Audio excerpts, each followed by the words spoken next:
introduce Olivia Carr. Olivia has built more than a business. She's forged a brand that's synonymous with inspiring people and changing lives. She's the catalyst behind a movement and brand that's redefining world beauty, wellness, and sleeping standards. Since 2015, she's taken her business, Silk, from a simple idea to a brand that's adored by customers in over 65 countries. With philanthropy at its foundation, Silk has been a major contributor to countless social initiatives. An expert in resilience, Olivia knows what it's like to go from sacrifices to success and dedicates time to helping budding female go-getters to pursue their passions by providing free business building advice and financial lessons. But today she's here to share some advice and lessons with us. So without further ado, please join me in welcoming Olivia. Thank you, Olivia. Thank you very much. Okay, so we might just go to my first slide and I'll do a little bit of an introduction. So thank you very much. I'm very excited. It is unfortunate that this has had to be an online session today. However, the fortunate side of that is I do feel like we will have a lot more time for questions and answers. And I really encourage anyone today, any question at all that you've got through this. I am such an open book. I'm very much known in the industry as being a mentor to anyone in business. So I really encourage you to use today's opportunity to really seek any advice, or answer to any question that you might have along the way. So a little bit about me. My name is Olivia Carr. I am the founder and chief giving officer of Silk. And Silk is a sleep, wellness and beauty brand that was started in 2015. I'm also a mother and a philanthropist. I think at my core, the thing I like doing most, aside from running my business and helping other entrepreneurs, is definitely giving back. I have got quite the story to share with everybody today, and I think doing it in an hour is always a challenge, but I'm going to do the best I can in order to share all of the highs and most of the lows that I've experienced through my journey. And as you can see on the screen there, my journey started I fell pregnant at 19. There's a picture of my kids from a few years ago now. And interestingly, just hearing that conversation just then about debt recovery and the importance of not ignoring debtors and things like that, I am going to share a little bit about the severe financial hardship I experienced not long after giving birth to my daughter when I was in my early 20s. I gave birth to her at 19, but in my early 20s, that did throw me into nearly 12 years of financial hardship. And I am going to talk a little bit about that because there was some really amazing lessons along the way around not just adversity, but for me, the lesson really became about taking responsibility for finance and cash flow and all of the rest of it. So today is going to be a very interesting and entertaining and inspiring conversation. So next slide. Okay, so this is just a little bit of a snapshot, I guess, of my 21-year career journey. I'm not going to go into all of these positions that I held, but I think the reason I wanted to share this part today was more so to show that our journeys are never a straight line. I studied acting when I was young, so I wanted to be an actress from the age of about 5, as old as I can remember. I studied acting professionally from the age of 10 through to 19. I got accepted into NIDA in 2000, which was still is, the National Institute of Dramatic Arts. It's where Mel Gibson, Kate Blanchett, it's where a lot of the Hollywood actors from Australia studied. So it's the one place that anybody who sort of wants to make it in Hollywood will always want to go. And it was very much my life dream from a young age to attend NIDA. And as fate would have it, I got accepted into the summer school of NIDA when I was 19. I left school at 17 to study professionally in Queensland to help get into NIDA. So I didn't have my VCE. I think I left about 3 or 4 months into year 11, but I was very much still studying my life path, which was acting. I got accepted. The week of my acceptance letter, I also found out that I was unexpectedly pregnant with my daughter. For me, that moment was almost instantaneous. There was something within me that knew that my life was about to take a major kind of sliding door moment. And whilst I didn't live at home, I had no full-time job because I was a studying acting student. I didn't have my family support around me. I very much knew that I was going to now start a different life for myself, and I was going to continue on with this pregnancy. So that was, as I mentioned briefly before, in a lot of ways, a really intense 10 to 12 year training ground for me, a real kind of, you know, your scream before about the school of hard knocks. I mean, if there is any way you want to put yourself in a position to learn absolutely everything there is about doing life the hardest way possible, it's probably what I did, having a child alone at the age of 19, without, you know, a VCE, without uni, without a full-time job. So what that meant was I had to work things out as I went. I didn't have really any mentors at that age in my life. So I had my child, and when she turned 6 weeks old, I put her into full-time care, which those of you that are listening that are parents, you'll know that even today, the cost of childcare is unbelievable. And for a single parent to be able to have their child in full-time care, even with the help of some of the government benefits that you get, it's still really challenging in terms of managing your cash flow, because that is probably one of the biggest expenses on your monthly budget if you have a budget outside of your accommodation. But needless to say, I knew that I had no other option, because I was determined to make a life for this young child and myself. And whilst I chose in a lot of ways a harder way to do that, I decided to put her in full-time care from the age of 6 weeks old, and I started working in real estate. Now, real estate, looking back again, probably in a lot of ways wasn't the smartest choice, because you're on a retainer, so there is no fixed income. It's you're starting, I guess, getting yourself into debt, because I think from memory back then, it's a long time ago now, nearly, my daughter's 21 next month, so you get a retainer, and I think it was about 19,000, which again wasn't a lot annually, but it meant that from the day you start, you sort of owe that money back to your employer. So you get paid a little amount every week, and then once you sell a home, you sort of start clearing off some of that retainer, and then eventually you try and get ahead. I stayed in real estate for a number of years, and it was a really tough time for me. And that is where I, in my early 20s, really started to spiral into what I would call really extreme, severe financial hardship. My daughter and I had to move homes 13 times in her first 10 years of life, because back then I was in such a financial situation, and things were so hard that I was having to use my last month of rent, because you pay it up front. I was having to use that last month, I guess, as security. I couldn't afford to pay my rent all the time. So I'd get to that point of the lease and I'd have to move because I just couldn't afford to keep paying it.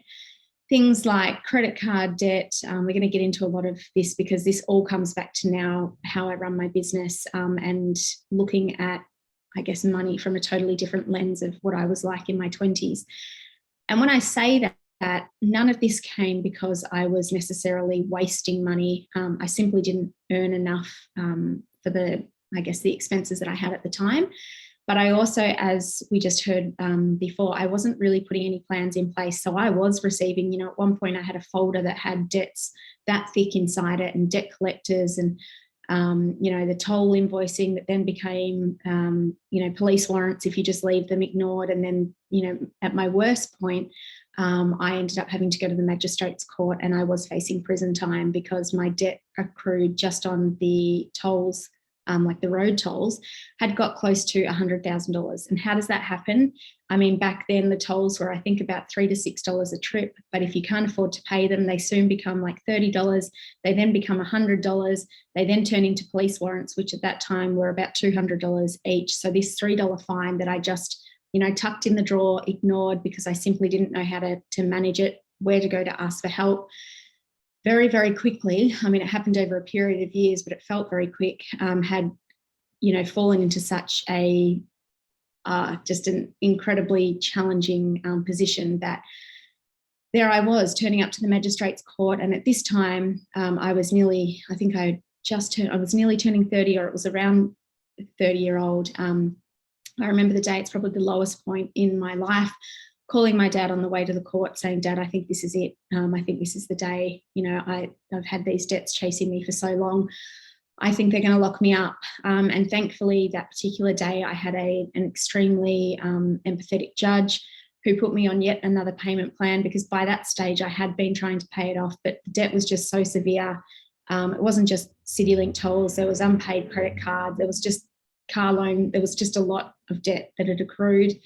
And they put me on a payment plan. And as you'll see along this career timeline, by then I had started to develop into some senior roles. So I had some money behind me, and I finally paid that debt off at the age of 34. So it was really a 12 to kind of 14-year period for me of some really tricky lessons in life. It really set me back in a lot of ways. I did a lot of damage to my own personal finance records. So it meant that I couldn't get a loan.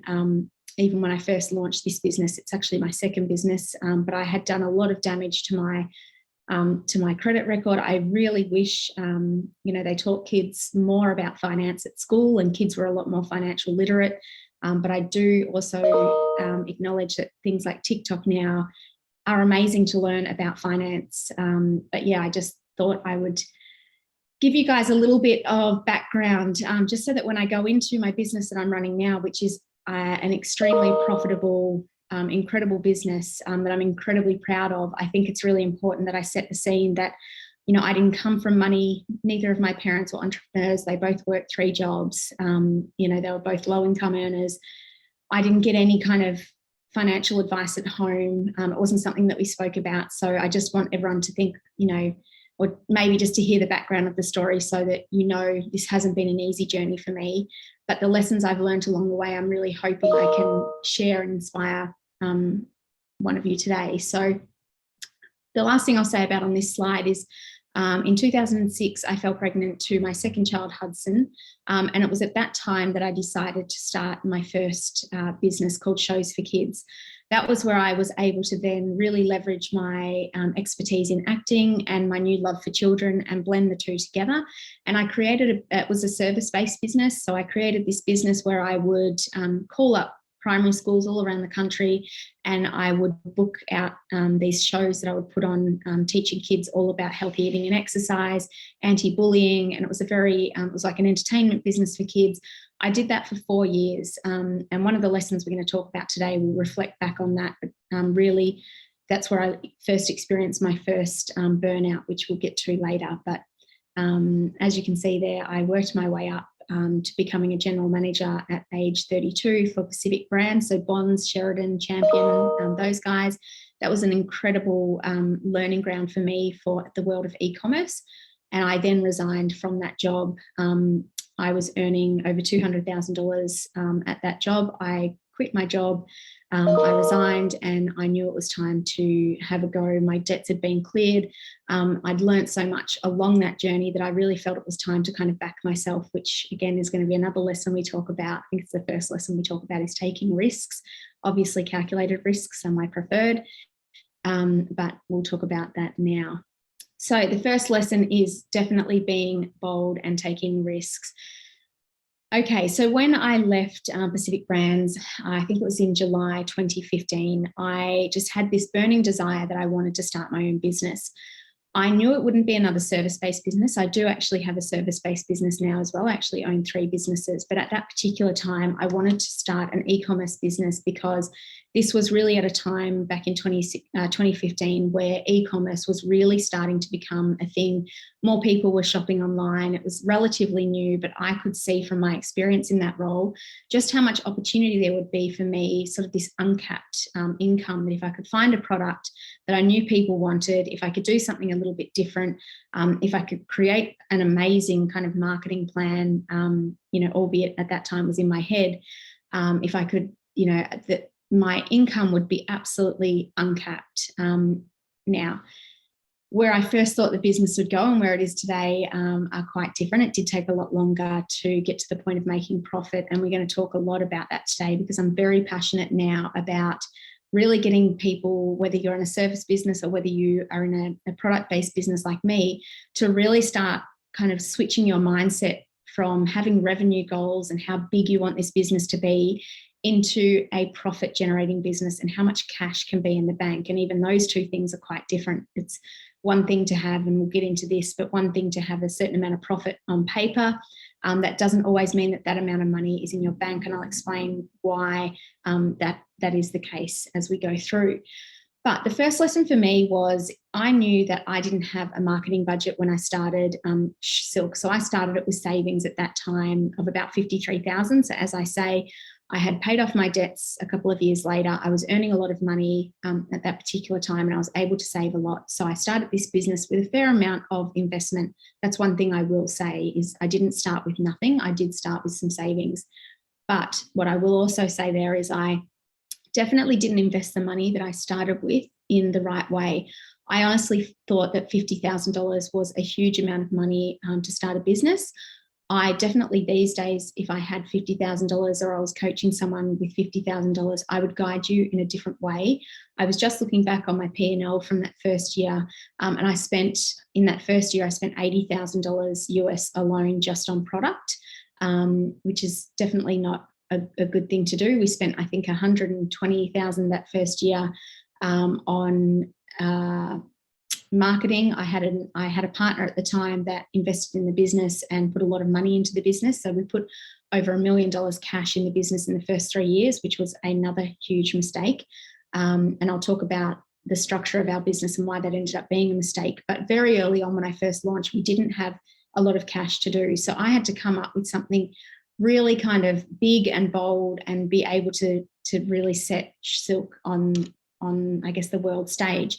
I was very sure when I first launched the business that it was going to be an international business. I didn't want it to be a small Aussie brand, not that there's anything wrong with that, but I was quite aggressive in my thinking. I had, like I said before, big revenue goals. I remember thinking I wanted to get it to 10 mil, 50 mil as quickly as I could.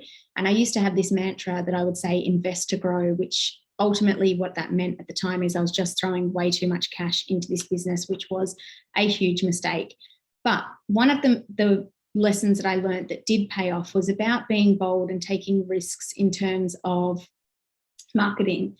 And for me, what I realized is that for me to get this brand out there, I needed to get the world's most famous family to be able to wear and use my product. For those of you who don't know who this is on the screen, that is Kylie Jenner. I think she was the world's youngest billionaire.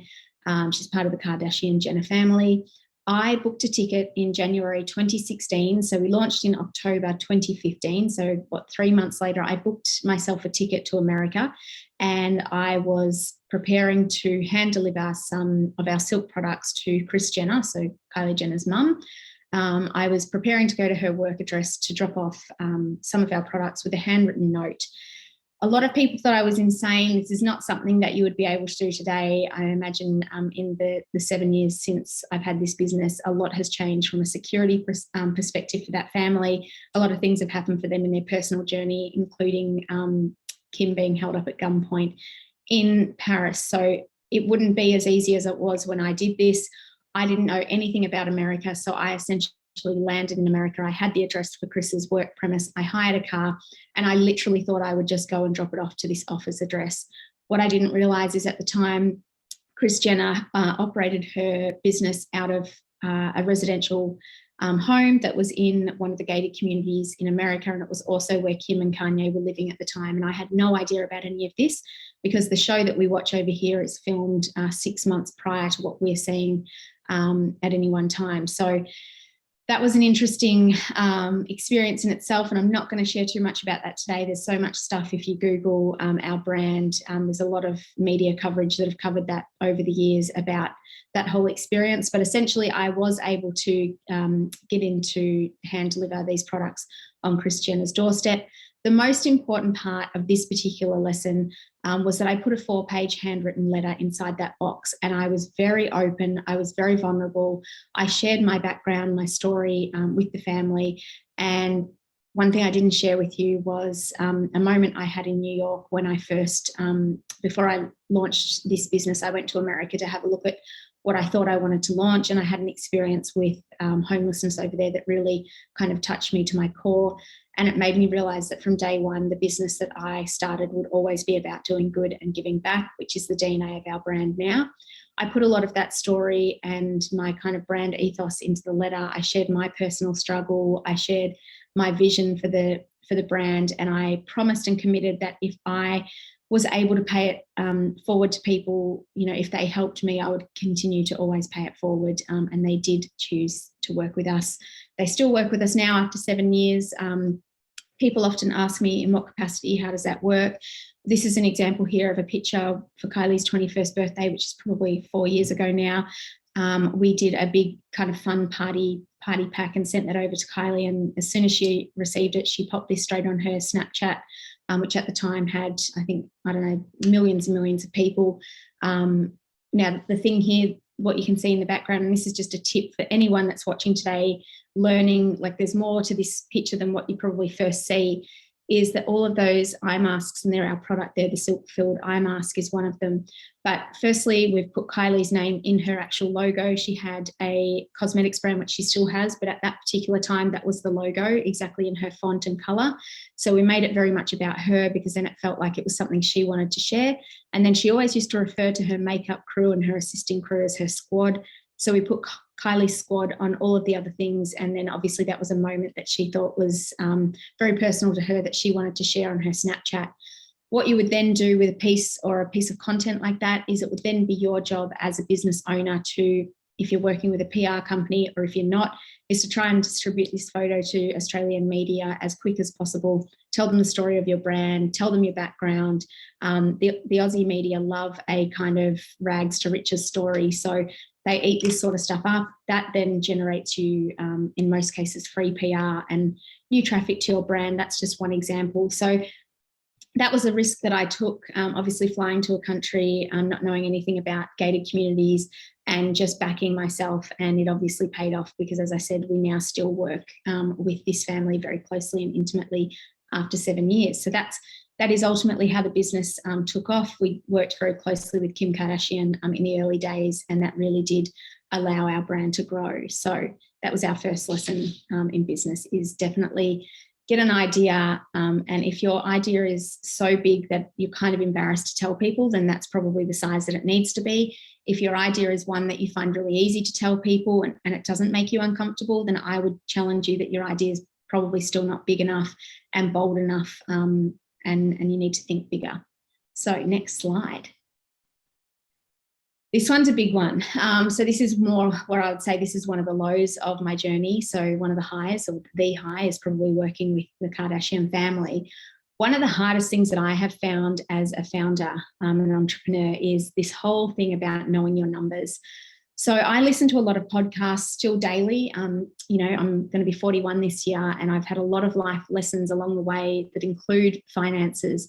But one thing that remains very true, as I said before, we do not learn about this at school unless you are choosing to take accounting as one of your subjects, or if you go to uni and you study finance or accounting.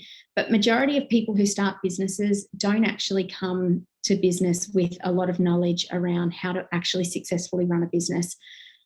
This was something that I found, I'll be completely honest, I found the numbers side of the business, or the structure side of the business, incredibly boring. It didn't motivate me. It often told a really kind of sad, dark story. So it would be one that I'd be like, you know what, I'm just not going to focus on that. I'm very excited about, PR. I was very excited about marketing. I was super excited about the creative aspects of, creating new products or getting new customers. All of the things, I guess, that really steered away from the structure behind running a company. And that was a really hard lesson for me to learn, because what it did is it meant that I was, one, lying to myself as a founder and as a business owner, because I wasn't really building a business that was sustainable at this time. So as I explained before, our first profit and loss, I had a look at it today. I think our revenue in that first financial year was 80, but we ended up with a net profit being behind 176 in that first financial year. The second year in business, financial year, our revenue was 500 and something thousand, and our profit was negative.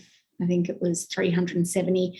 That continued on. We only made profit as a business in the 1920 financial year, and we didn't actually have a lot of cash in the bank until last financial year. So that was a journey for me that in year 3, I really had to start questioning. We were so far down. By that stage, I did have the partner that had invested a lot of money into the business for 20%, of my business, should it ever make profit. That was the kind of Shark Tank moment that we had. And what that did is it was not great for me. I didn't respect and understand the importance of cash flow back then. So when I was given a large sum of money from this particular person, I just kept investing it in marketing. I kept investing it in all of the areas, and I really still wasn't focusing on all of my cash flow, my balance sheet. I've always had a bookkeeper. So for those of you that are running a business and maybe you don't have a lot of cash in the bank right now and the business is not at a point where you need it to be, and you might be thinking, but I have a bookkeeper, isn't it their job to make my business kind of run efficiently?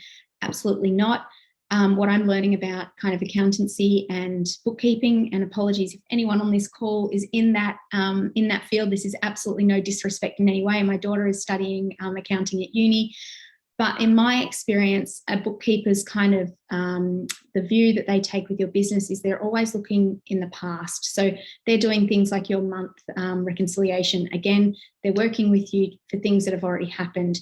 They're not future planning, which is more, I guess, in the finance world, which is why we now have a business performance coach who is more a business strategist than usually can be like a CFO.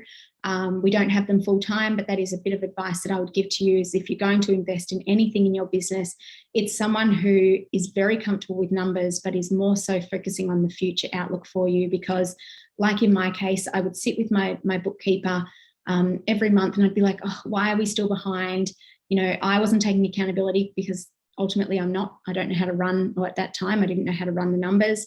But no one was really working on any strategy. What areas of our profit and loss should we be, looking at? Where are we spending money? Where are we spending too much money? Where should we take money out? Where should we stop investing? All of that. So that was a hard lesson for me in the sense that in year 3, 4, I really thought I was just going to give up. And I think that is why the statistics are so high that most businesses fail in the first 3 years. I now mentor a lot of e-commerce brands as my service-based business. And I would say that the number one problem that they all come to me with is their cash flow. So I am going to talk about cash flow in one of the next lessons, because it is different, I believe, in knowing your numbers. So knowing your numbers, how I got around that and what I started doing was I started listening. Well, firstly, I stopped doing the negative talk. Like I stopped saying, oh, it's so boring. I don't like working with numbers. I'm not good at numbers. I stopped all of those limiting self-beliefs. Now, yes, it's true that I'm not an accountant. And yes, it's true that I'm not maybe as comfortable with numbers because it was super unfamiliar for me. And it often didn't tell a great story. But I started switching my mindset around it. And I started saying, you know what? No, that's not true. This is the lifeline and the lifeblood of our business. I'm going to master numbers. I'm going to become so financially literate that I understand how to run my business, that I'm no longer wasting money, that there's no, it just felt like a bucket that had so many holes in it and money was just disappearing everywhere. And yet I'd look at these things and I couldn't work out why. So I really made it a focus for a solid 2 years leading into COVID to really understand everything about what is a balance sheet. And if these are things that you're not really comfortable with, one, that's completely normal. And I want to tell you that you are definitely not alone. It is, as I said, the number one thing that people come to me for is to understand now how I turned my business around and what I do daily, which I will share about. But I would say that start educating yourself. There's some really amazing podcasts that talk and break down numbers, that they make it exciting. Like when I jump in the car now, I'm so excited to hear the next episode from a podcast person that I'm interested in about finance. Like make it fun, get books that are engaging. Don't pick up a book that, just overcomplicates things. There's so many especially for women now, like there's a book called You're a Badass at Making Money. There's some really amazing female authors that have really turned what used to be a very male-dominated kind of field, which was finance, a lot of jargon. They've really broken it down. And now I would say just absolutely, become as financially literate as you can, own it, step up to the challenge, roll your sleeves up. If there was anywhere in your business that I would say in this next financial year, you need to focus, it would be if you master knowing your numbers, if you master falling in love with your profit and loss, if you master setting yourself a budget, all of the things that probably if we went to school and we all had the opportunity to do an MBA, would be the fundamentals of running a business. But if you're like me, where I didn't learn that and I've had to self-learn along the way, just focus in the next financial year on starting to fall in love with the backbone of your business, which is, the numbers. Next slide, please.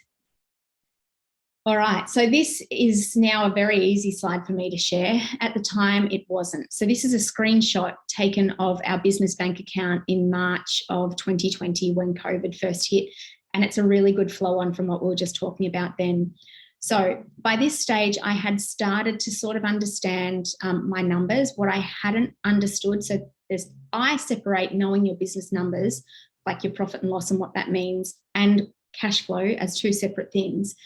Cash flow, if I was to use a simple analogy, is like the fuel that you have in your car. So the more fuel you have, the longer you're going to, you can drive to Sydney maybe with one tank. If you're in Melbourne, you can drive all the way to Sydney with one tank of fuel. So if your car is full, you already know how long you've got or how long you can drive for. If your car's always on the empty signal, which is a business that's running day to day or a business that's running week to week, or even if you're tuning in today and you don't have a business but you're feeling like your paycheck is week to week, that would be like driving a car that's constantly got the fuel light gauge on. So cash flow to me is absolutely critical, but it is not necessarily something that's as easy as, once you understand your numbers, like we were just talking about in the last lesson, it's one thing to understand it, but it's not always as easy to then influence your cash flow. That's going to take an understanding of where things are leaking and where you need to make improvements. This for me was a very forced wake up moment of my business running on empty for nearly 5 years. So I think it was March 23, I can't remember the exact date, but COVID had just sort of hit, or the talk of COVID had just sort of hit in Australia. And what that meant was I fall in the luxury space. So the main products we sell are silk pillowcases, silk pajamas, and most of our big wholesale customers are hotel chains around the world. So it had already sort of started impacting the travel industry, which meant that wholesalers were starting to, tighten up their cash. They weren't making big orders, and our website stopped. For the first time since we'd launched the brand, we had 3 consecutive days of 0 sales. And this was a screenshot of our business bank account 3 days into the kind of talk of COVID in Australia, or I don't know if it was the first lockdown or what it was, but March 2020. I shared this on my LinkedIn profile. I shared it on our business Instagram. I was obviously incredibly kind of gutted that I was in this situation to start with, but I was never ashamed of it. I really wanted to use this as an example. I had my coaching business at this time, so I wanted to use this as an example to, one, teach myself a really kind of devastating lesson, because I was experiencing the lesson in real time, but I wanted to use it to inspire and teach that same lesson to other business owners that were tuning in around Australia. And it didn't matter the size of the business. This lesson that I learnt impacted a lot of people in the industry that I work with. So what this meant here is 3 days of 0 sales. Our business bank account had gone in debit, because we obviously have direct debits that come out all the time. Some of them are big, some of them are not so big. But without money coming in for 3 days, it put us behind for the first time ever. That was incredibly scary. And ultimately, those that are tuning in that are from a finance or accounting background, in e-commerce, or I don't know if it applies to all industries, but in our industry, this is called a run rate. So like I said before with the petrol analogy, a run rate is how long can a business survive? How much cash has it got in the bank for that business to keep going with its fixed expenses. So things like our rent here, our staff wages, anything that is fixed that you really can't, wages you can somewhat change if you've got flexible casual staff. But ultimately, you should have, I think I was learning a lesson at the time that you should have minimum, I think it was about 3 months run rate. So if something like a pandemic, which none of us saw happening, or I don't know, a global financial crisis, a good business lesson is you should always have, as a bare minimum, 3 months worth of fixed expenses in your bank account as cash. My accountant the other day was telling me that it should be on average 10% of your yearly revenue should always be available as cash. but I find it easier to say I aim for 6. This lesson made me learn for 6 months, and I'm going to share how I went from this point to making our business the most profitable it's ever been in that same financial year. So I got on my Instagram, I told everyone about this, I shared my bank account, people were shocked, people in the industry, you know, this is the brand that, you know, works with the Kardashians, surely you'd have more money in the bank than that. But realistically, I knew the business so well, I was so familiar with what comes in, what comes out, that I didn't have a lot of spare cash left for rainy days, because I was very much running the business at that point the way I'd always done it. And I didn't see the value in keeping extra cash in the bank, because that might mean that that would be one more trade show that we could go to, or one more marketing initiative we could do. And again, being an e-commerce business, it can be very tempting to always be doing more marketing, because ultimately the more you do online, the more traffic that comes to your site, and it's a tricky one to balance. But I have since learned that the cash flow, again, being the fuel for the business, without it, we never know what's coming around the corner. I mean, there's so much talk at the moment, and I don't really like to focus on the negatives, but there's a lot of talk in the media around, you know, interest rate rises, and ultimately that is going to affect people's spending habits for a period of time, because that's what happens when the media kind of puts a lot of this stuff out there. People start thinking that, I don't know, there's a bit of fear that comes with that, which means that people's spending habits change. So if you're in a business like ours and people start spending less, you need to make sure that you have more cash available in the bank. So when this happened, you want to bet that the first thing that I did was learn absolutely everything about cash flow in a business. Where were there areas that I was spending cash that I didn't need to spend cash? What could I quickly turn the tap off? What extra marketing initiatives were there? Like, I went right through our profit and loss statement, and I was so methodical. And again, remembering back in March 2020, none of us had any clue on how long or what impact COVID was going to have on the world. But I knew at that very moment that now was the time. Like, this was the aha moment that I needed to completely restructure our entire business. So I often refer back now and say that, you know, our business really started in March 2020, because it was that one day where I got my kind of magnifying glass out. I spent the time, I spent weeks working on it. I analysed everything. I got really clear about where we were overspending, you know, things that were nice to haves but not necessary. And I absolutely cut a lot of things. Now, the one thing I didn't cut was my employees. We kept our entire staff. People are a huge part of what we do. So people for me was a non-negotiable. I wasn't prepared to cut staff. Now, it's your business. You run it how you want to run it. But that was just a choice that I made. And I then set the business up with the intent that I would no longer be focusing on setting revenue goals. Sure, we had to have revenue targets every month, because that is part of business. But more important than that would be how much profit, or two things, how much profit we would need to make for the month, but then ultimately what was the cash position going to be at the end of the month. And if you don't understand the difference here, I'll share an example. So in the first year, which I think was the 1920 financial year, where we actually, for the first time ever, made profit on paper, that was incredible. But it was such a bizarre feeling when I would look at that profit number and think that that does not equal the cash in our bank. Like, you know, example, let's pretend it was meant to be, I don't know, 200,000 in profit. There wasn't 200,000 in the bank. So back then I still didn't understand the whole difference between profit and cash flow. I was like, well, if we're supposed to have 200,000, where's that money gone? You know, things in accounting, and I won't get too specific in it, but if you're sitting there maybe asking yourself the same question, because I know this was one that took me a little while to understand, is if my business is making profit, why do I always feel like there's no cash in the bank?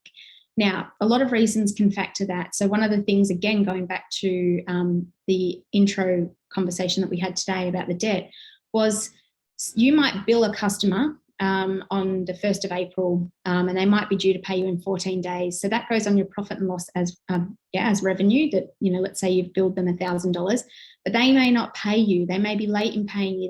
It might fall over by the time you receive the funds in the next financial year. But on paper, your business has kind of date stamped that revenue, but it doesn't necessarily mean that you've received the money, or there's expenses that you pay. It just never marries out that way. Now, sure, the more profit your business starts to make and the more profitable it becomes, there will always be cash in your bank. And as I said before, our rule of thumb now is that we always have 6 months worth of fixed expenses. That is hard to do, and that is high for someone if you've got a high revenue business, and our business is in the millions. But if you've got a smaller business, it might be easy. But then I would say to you, if you've got a business where you're maybe doing 100,000 annually, because you might be a service-based business, I don't know if 10% of that is enough for you for 6 months of your fixed expenses. I don't know your numbers, but that's where you need to challenge yourself and get familiar with all of this. But one of the key lessons I will tell to people more than anything is, again, coming into a new financial year, really sit with yourself and think about, often when we as business owners go away and we plan for a new year, the first thing we always think about is, God, it would be nice to do $1 million next year, or God, it would be nice to do $10 million next year. I mean, it was just last week, I think it was Boohoo or Misguided, a huge UK fashion house that 2 years ago, I think they reported they did £300,000 in revenue, and they've just gone into bankruptcy. They've just, because their expenses with everything with COVID, they haven't got the cash to pay their debt. So, and again, working in the kind of fashion or retail space, I see this time and time again. There are so many big brands out there that are, reporting revenue of 100 mil, and then only a couple of years later they go into liquidation, or they kind of need someone to come and to save them, because just because your revenue is a certain number does not, first and foremost, mean that you are making profit, and does not mean that you have a positive cash flow position within your business. So what I always say to my coaching clients, and again, I'm not a financial advisor, I'm simply sharing through my kind of lived experience, is work out, especially if you're a sole trader, work out how much money you actually want in the bank at the end of every month. Kind of work back from there. So you might find that you don't need to chase as many new customers. What you actually need to do is you need to have a closer look on where the money that you are making is going. Because the easiest way to make your business more profitable, I believe, is probably having a look at where the money that's coming in, where it's going out, as opposed to trying to always find new money and grow your revenue. One is expensive and costs a lot because you have to invest to kind of find new people. But often if you just spend some really solid time, like in this case, I was like, where is all our money going? I spent a solid 6 weeks on it and completely turned the business around. That would be my huge advice to you to focus on, especially as we're coming into a new financial year. Next slide. Okay, this is going back to an earlier lesson that I told you about in my first business, Shows for Kids. So the unfortunate thing about that period in my life, one, I was quite young. So I think I was 24, 25 when I started that service-based business. But I also didn't have the industry knowledge. I didn't have the expertise to know anything about scaling a business. All I knew was that I was starting this business. I did everything myself. I operated as a sole trader. I was the actor that would go out to the schools and perform. I was the choreographer. I was the costume designer. I did absolutely everything in that business, which, again, if you're listening today and you are a sole trader, it doesn't matter what business you have, you would be possibly wearing all of the hats in your business. You would be the accounts receivable, the accounts payable, you're the salesperson, you're responsible, you're the operations manager, you likely, if you were like me at this time, you are doing everything. And often when we are wearing all the hats in our business, there might be many reasons why we're doing that. One, because we're worried that we can't afford to get help. That is a huge mindset shift that I would encourage you to maybe seek out a business coach, find some money in your business to get some coaching on that, because that is, in my opinion, one of the biggest mistakes that you can make, is thinking that you can't afford to grow. Because what happens is this, which is ultimately what happened to me with Shows for Kids. I burnt out, and that was a very successful business. In 2007, I think the business was 2 years old. I won the Young Entrepreneur of the Year award here in Melbourne. It was a really, really successful business. It had repeat bookings. It was highly scalable. I didn't know anything about scaling. I could have franchised it. I could have sat back and this could have been operating still today, but I knew nothing about it. And even if I did, I had worn myself out so much. I'd lost joy for the business. I was absolutely mentally and physically exhausted. I couldn't keep up. It absolutely robbed all the joy from what I was doing. It certainly wasn't why I started the business, to find myself experiencing burnout. But I did experience mental, some people might call it a breakdown, extreme mental fatigue. I experienced, a word that I hear so much now with business owners is this feeling of burnout. And it has happened a lot since COVID again. But I experienced burnout to the point where I just physically could not keep operating this business. No matter how successful it may have been, I couldn't keep doing it. And I didn't have, I guess, the support around me or the knowledge at the time to know how to do things differently. So I did what a lot of people do, and I walked away from the business. I didn't sell it. I literally closed it down and turned the lights off and walked away. And I was absolutely burnt out. Now, unfortunately, I was too young at that time to understand a lot about burnout. What I could have done is I could have just put the business on hold. I could have sent a letter out to all of my customers telling them that I was taking a 3-month break from the business, or coming up with another. What my body actually needed was, it needed to stop, it needed to rest, it needed to recover, it needed to restructure, it needed to stop relying on me solely. I was sleep deprived. I was absolutely spent. So if you're feeling like you're at that point now where you feel like overwhelmed, you've lost the joy in it, you're no longer getting the same feeling that you were getting when you first started the business. It feels hard. It feels like you don't even want to turn up to your own business anymore. Like if you're experiencing any of that, you're either on the way to burning out, you are burnt out, you're exhausted, you need a break. But more than that, you just need some solid mentoring and a rest. Because what I said here is that you can often lose sight of what's happening when you have this tunnel vision. And the tunnel vision is, I just have to keep this business going at any cost. And I can tell you that the cost is not worth, it's absolutely not worth it. So I do talk about in my final slide, I've experienced burnout twice, and I experienced it again in 2017, so year 2 or 3 of Silk. And I'll explain a little bit more about that in the next slide now, and why I'm so passionate now about taking a break. So when I started Silk, obviously I had reflected back because I was 10 years older than when I started my first business, and I'd had some corporate knowledge by that time. So I'd had some understanding of what burnout was, and maybe we didn't call it burnout, but I had more of an understanding of the importance of, particularly solo entrepreneurs or small teams, the real struggle that you go with, whether it's, always feeling isolated, very much alone, not having support around you. It takes a lot on you mentally to run a business on your own. It can be a really, when I first started this business this time, I was on my own. I had my daughter who was 14 working with me, but she was at school. So I set up, it says here, it was my living room. It was my spare, it was the study, same thing. The living room was our storage shed.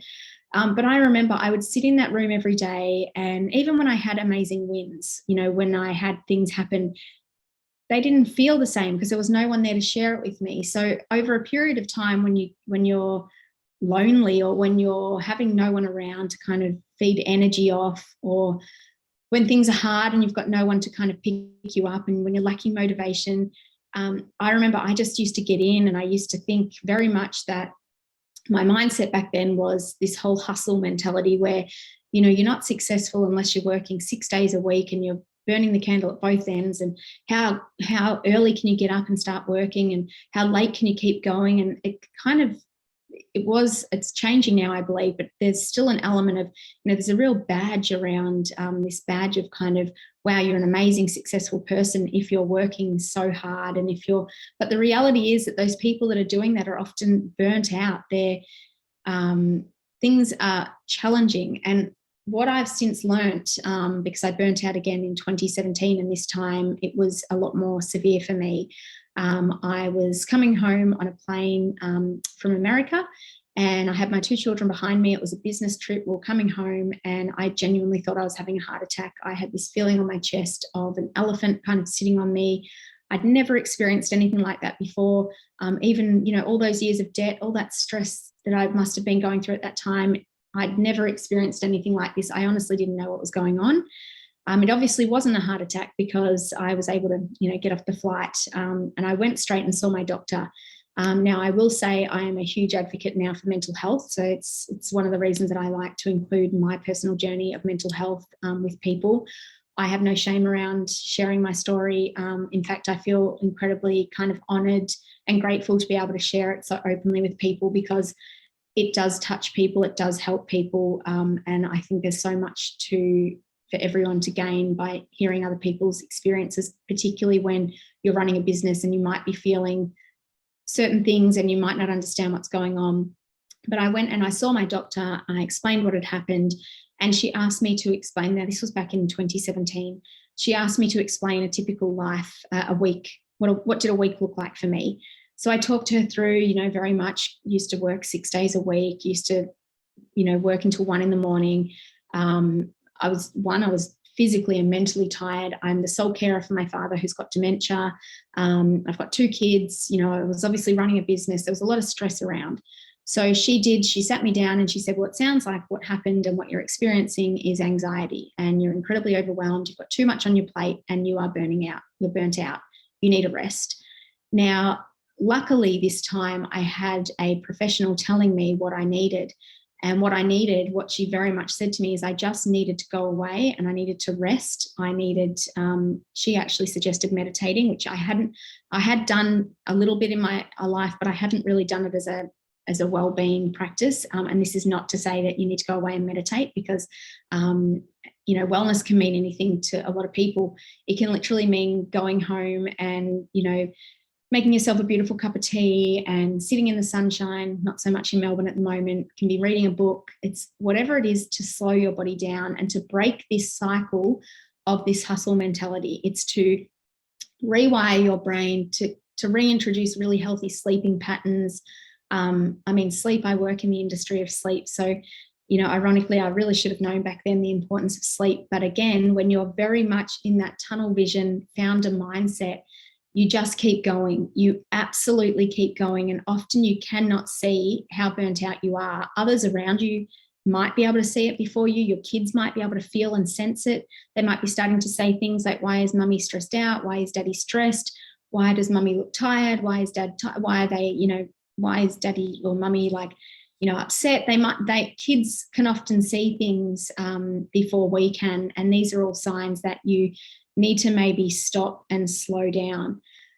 So what was really interesting about both these experiences for me was when I first started my business, before I got, you know, lost and had these crazy revenue goals and wanted to fly to America and make something.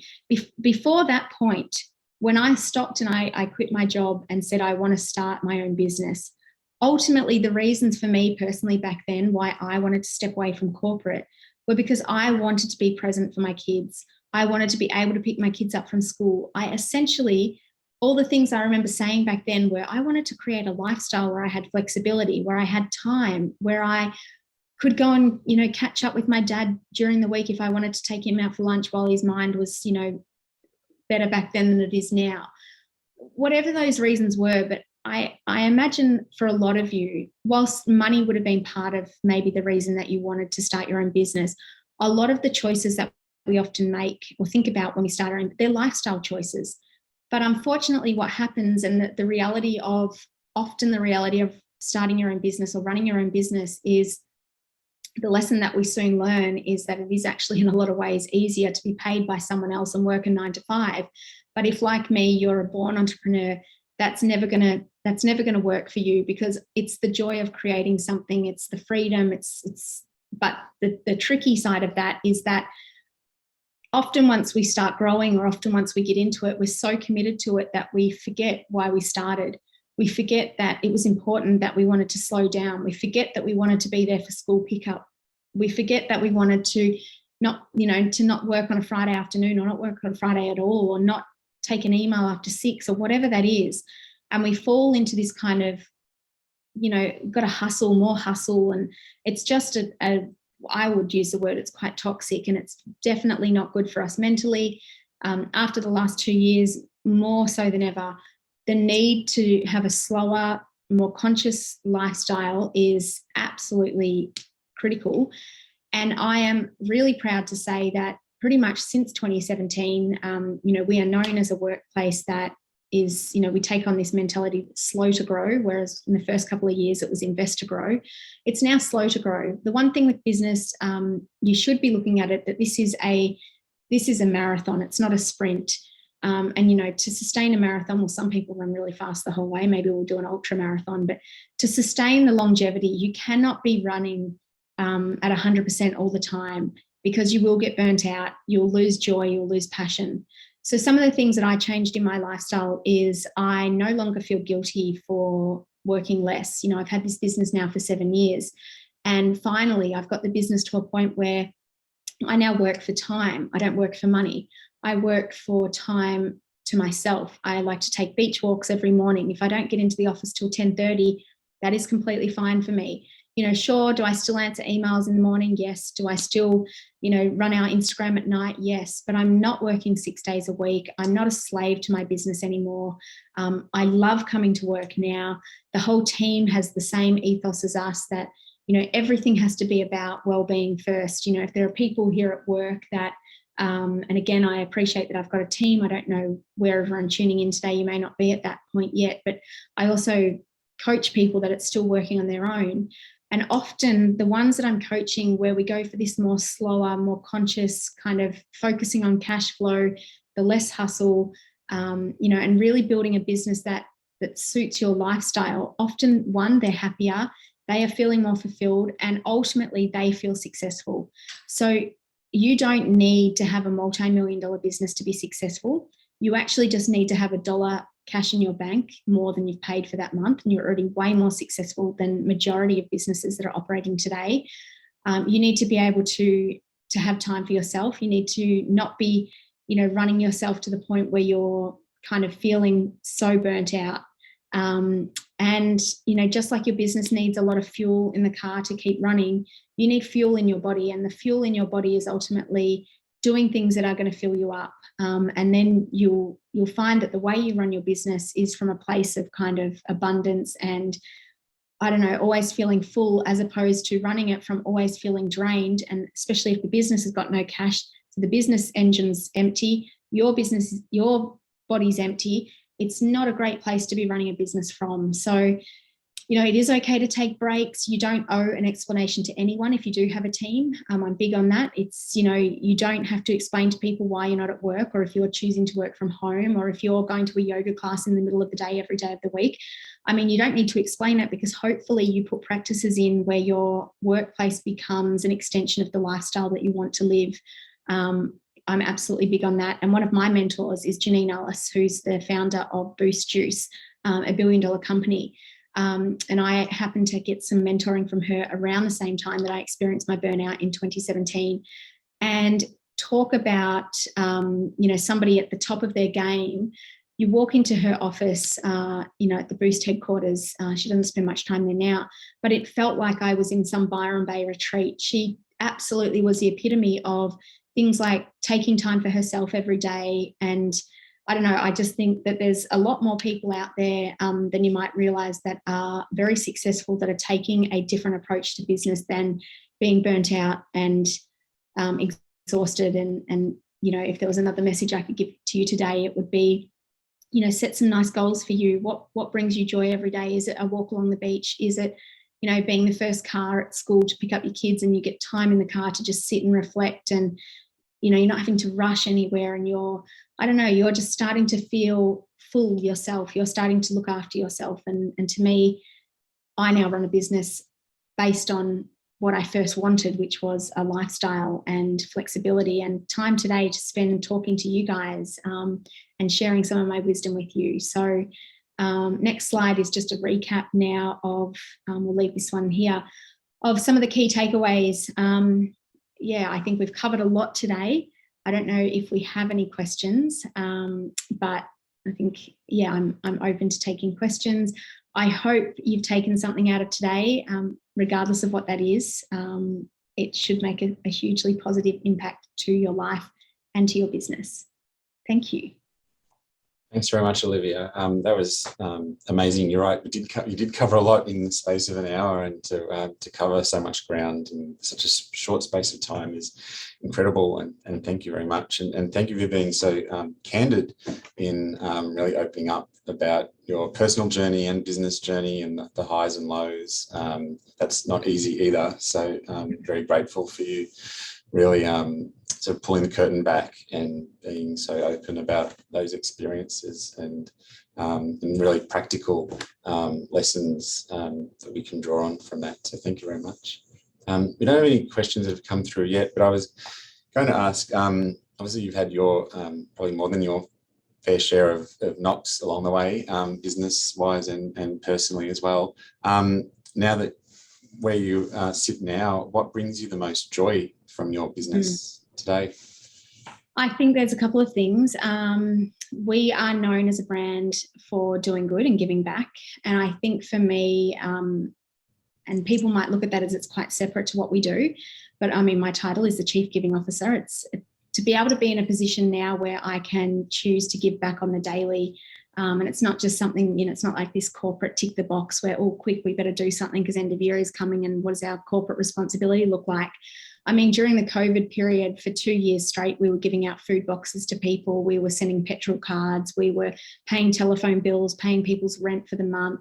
To me, they were the real tangible differences that we were able to make in people's lives that had absolutely nothing to do with the products we were selling. We weren't out there saying, here, quick, take a silk pillowcase and improve your sleep during a pandemic, because that wasn't having an impact or the impact that we wanted to have on people. So for me, it's the joy. I mean, the biggest piece of joy we get now is, we get customers sending us cards weekly, sending cakes to the office, thanking us for everything we do in the community.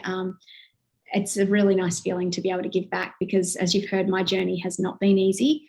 And whilst I'm not able to share the in-depth of it today, obviously along those moments, I had some really fantastic people enter my life and do some really incredible kind of pay it forward moments for me to get me out of, in some cases, really dark periods of my life. So I've felt firsthand the impact of people's generosity and genuine love and care, that when I'm able to now pay it forward and continue that kind of loop of giving, I don't know, to me, there's no greater feeling. It doesn't matter how small it is, but there is no greater feeling than impacting someone's life. That's great. Yeah. Thanks. One question has come through. When did you first hire staff after starting the business? Yeah.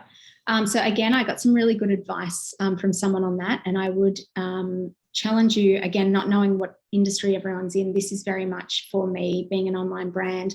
Content is absolutely everything in an online business. So content being making sure you're posting all the time on Instagram, having a really good looking website. That's how we ultimately sell. That is your store. That's your physical store. So somebody in the industry told me that make sure your first hire is a graphic designer. They will be the lifeblood of any content business. And I would challenge that even in a service-based business now, even with lawyers, you need to have a really good Instagram if you want to find new customers. You really need to have really good kind of content that a graphic designer, if nothing else, would be the first place to go if you're trying to grow your business and get yourself out there. I didn't hire full-time. I hired a part-time final year student at uni. I advertised through the uni notice boards. I used a website called Pedestrian TV, which is really great for graphic designers. It's where the uni kids go. And I think she was a third-year student, and that was probably the start of 2017. So it took about a year and a half for me to get a paid employee. And I will say I paid her more than I paid myself back then, but that was a smart move because it helped us grow. Thanks. And another question, any recommendations for good books to read or places to go for mentors or coaches? Yes, I'm obsessed with books. So I would say books have been my university. We've got a huge work library here at work, and it's all decorated as a rainbow. Books are massive in terms of they're really cheap. It's a cheap way to learn. You can go to a library if you want to hire these things. I'm a mix between physical books and Audible, which is the audio books. I'm always listening to something in the car. Please, if you run a business, turn your radio off. Like if you want something to impact your business, use the time in the car, even with your kids, the amount of stuff that will just be going in, even if they don't want to listen to it, that comes from podcasts or audiobooks will change your business. So it's hard because I listen to, like at the moment, I'm obsessed with a lady called Natalia Benson. She is big on kind of finance, but she's also big on like manifesting. And if you're not maybe so much into this whole power of visualization like I am, that might not do it for you. But another good book is Stop Playing Safe by an Aussie author, Dr. Margie Worrell, I think her name is. She now lives in the US, but Stop Playing Safe. Absolutely. If anything I've said today has touched you, whether it's about how to pull yourself out for the business or even mentally, that book was absolutely pivotal to pulling me out of some really tricky spots and changing my mindset. A couple more questions have come through. This one you might have slightly just covered. You've mentioned on numerous occasions that you sought advice and mentoring throughout your business journey. How important to you was this step, and what was the best advice you've ever received along the way? Mentoring is huge. So I mentor people, but more so than that, I have mentors. So at any one time, I might have 3 or 4 mentors, and they vary. Like, Janine Ellis as an example. Janine is the top of my mentoring, and she's someone that I can be transparent with this. She doesn't need money. So our arrangement is she is part of, I think it's UNHCR. She does a lot for the UN. I make donations, or I might sponsor toilets or things like that. That matters to her. So if you want to reach out to a mentor, because you don't always have to pay for a mentor, but you do need to somehow show your value to them. So an example might be that you might reach out to someone that cares a lot about a charity, and you might make donations to that charity, and that therefore that person's more likely to want to work with you. But mentoring, you have to get yourself a mentor when you can. But again, if you can't afford it, LinkedIn is a great tool. I will say though, with mentoring, if you're not paying a mentor, because the other mentors I have, I pay for, and they're not cheap. But then the more you invest in yourself, I think the more seriously you take the feedback. But the other thing I would say, if you're reaching out to a mentor and you're not paying them, it needs to be two-way. Like, it can't just be, give me this, hey, I'd love you to mentor me, I need to know this, and there's nothing in exchange back. So work out what that could be. Do you meet them and you pay for lunch? Or I don't know, always thanking them, sending flowers to the office, like just showing your gratitude. Like, you can't just be like, hey, I need something from you and give nothing in return. That's a terrible space to be getting mentoring. Good advice, thanks. And final question, in such a fast moving space, how are you keeping track of trends and making sure you're spending resources in the right trends? Yeah. So I guess that probably comes back to what I said before. There'll always be trends. And for me, this is a long game. So in some degrees, I could take that as trends in patterns, and when we create things, do I want to go by like the trending colors? Probably not, because I'm more after the classics and I know people will come back and buy again. But then I could also look at that and say, well, what about the trends for TikTok? Why aren't you on TikTok? Quite frankly, we should be on TikTok. But I look at that and think, well, that's a trend that at the moment is you need to spend money to invest in a great content creator who knows TikTok. I don't know TikTok. I'm too old for that. But it'll be when our business can afford to pay the right person in that space. And right now for us, that money is being used elsewhere in the trusty sources like Google that have always worked and will always work. And some will argue that's more expensive. But I guess for me, I don't jump on every trend. We'll experiment, we'll touch in it. But I really try and stick to the kind of the trusted longer term straties in a lot of what we do. Don't try and do everything at once. Yeah. It can be appealing. You might be like, oh, if something feels quick and easy, generally it's not the right answer right now. It's not what you need. Never go for the quick fix is my experience. And also I think it's easy to forget when to call quits on something when it's not working. Because you think, well, I've started that. I've started TikTok. I really should be doing it. I just need to put more into it. It's not working. If I put more time, more money, it'll at some point you've just got to say, no, that's not working for us. Yeah, and maybe in closing, that's like a super important point, that even that might be your own business, that deciding to close your business doesn't mean you failed or doesn't mean you're quitting. But depending on where your business is, if it's putting you in more and more mental and financial stress, it could be I'm not saying it is, but I'm saying it's also, you've got to ask yourself that question is, is this business still serving me? Is it, a lot's changed in the world in the last 2 years, and no doubt we've all changed. And sometimes you're no longer in alignment with your business, and it might be time to review doing something else, or change it, or stop and have a break for a bit and reassess. Like I say, that doesn't necessarily equate to failure, does it? Yeah. Thank you so much. No, thank you, Olivia. Yeah, that's been terrific, I'm sure. And we call this the School of Hard Knocks for stressed business people and reluctant entrepreneurs. And I think there's been plenty of lessons for everybody attending today. So yeah, really do appreciate it. Thank you a lot. Just a couple of things before we wrap up, everybody. For those who have been to our events before, you'd know when we're in person, we'd normally do a couple of door prizes. This time we have done a draw of a couple of attendees today, and we have a couple of copies of David Sharrock's book, Fighting for Enterprise Success Through the Eye of the Tiger. So congratulations to Lynn Ho and Trent Dashwood. We'll get those out to you very shortly. And yeah, speaking of books, if you haven't come across David's book before, just a quick plug, if you'll allow me, particularly if you're looking at how a systems approach can help drive excellence and high performance in your business or organisation, please do have a look. You can get it in hard copy and an ebook with lots of self-assessment tools, templates and samples, as well as a lot of personal stories from David as well, from his business journey. So do have a look at the website there if you're interested in that. Just keep an eye out. We're finalising details for our next event later in the year, which will possibly be around August. So keep your eyes peeled for that. We'll send details around very soon. So finally, yeah, time to wrap up. Thank you very much, Olivia, again, for being with us and giving us so many insights and things that we can take away into our businesses, and also in our personal lives too, I think. And thank you also, Anna, from our team, for organising the event and all the work that goes on behind the scenes. And we'll see you again very shortly. Thank you, everybody. Have a nice day.